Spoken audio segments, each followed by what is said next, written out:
இன்னொரு பக்கம் பார்த்தீங்கன்னா கூலி படம் ரிலீஸ் ஆகிறதுக்கு முன்னாடி கைதி 2 வந்து கமிட்டாக இருந்தார். கைதி 2 கமிட் ஆன நேரத்தில் தான் பார்த்தீங்கன்னா ரஜினி கமல் ப்ராஜெக்டை பண்ணுறதுக்கு ஒரு ஆப்பர்ச்சுனிட்டி லோகேஷ்க்கு வருது. அப்போ வந்து கைதி 2 கம்பெனியில் அந்த தயாரிப்பு நிறுவனத்துட்டு போய் எனக்கு 75 கோடி ரூபா சம்பளம் வேணும்னு கேட்குறாரு. இதுவும் தப்பு. நீங்கள் ஒரு ரஜினி படத்துக்கு 50 கோடி ரூபா கொடுத்துருக்காங்க கூலி படத்துக்கு லோகேஷ்க்கு, அது ஓகே.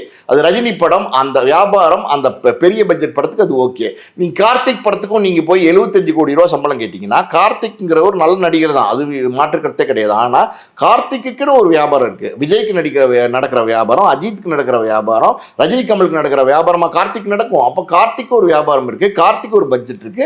அந்த பட்ஜெட்டுக்கு ஏற்ற மாதிரி நீங்க வந்து சம்பளம் கேட்டீங்கன்னா அந்த அந்த கதைக்கு அந்த படத்துக்கு சரியா வரும். இப்ப அந்த ரஜினி கமல் நடிக்கிற படத்துல நீங்க இல்ல, நீங்க உங்களை வெளியில அனுப்பிச்சிட்டாங்கன்னு இப்ப மறுபடியும் போய் நீங்க கைதி 2 கம்பெனி நீ கொடுக்கறத கொடுங்க, நான் டைரக்ட் பண்றேன்னு பண்ண போறீங்க. ஸோ இது எப்படின்னா ஒரு வெற்றி அடைஞ்சாலும் சரி, தோல்வி அடைஞ்சாலும் சரி, இது ஒரு தொழில். இந்த தொழிலில் வந்து நீங்கள் மட்டும் சம்பாதிக்கணும் அப்படின்னு நினைக்காம தயாரிப்பாளரும் சம்பாதிக்கணும், டிஸ்ட்ரிபியூட்டரும் சம்பாதிக்கணும், தேட்டர் ஓனரும் சம்பாதிக்கணும், தேட்டரில் பாப்கார்ன் விற்கிறவனும் சம்பாதிக்கணும், தேட்டரில் பார்க்கிங் போடுறவனும் சம்பாதிக்கணும், எல்லாருமே சம்பாதிக்கணும் அப்படின்னு நினைக்கணும். அப்போ தான் வந்து அந்த தொழில் நல்லாயிருக்கும். அந்த எண்ணங்கள் வரணும். லோகேஷ் வந்து இப்போ இமீடியட்டாக பார்த்தீங்கன்னா அந்த ரஜினி கமல் படம் இல்லாதனால கைதி 2 டைரக்ட் பண்ண போகிறார். அது கன்ஃபார்ம் ஆயிடுச்சு. அதனுடைய டிஸ்கஷன்ஸ்லாம் நடந்துட்டு இருக்கு. ஒரு பக்கம் நடிச்சுக்கிட்டு இருக்காரு.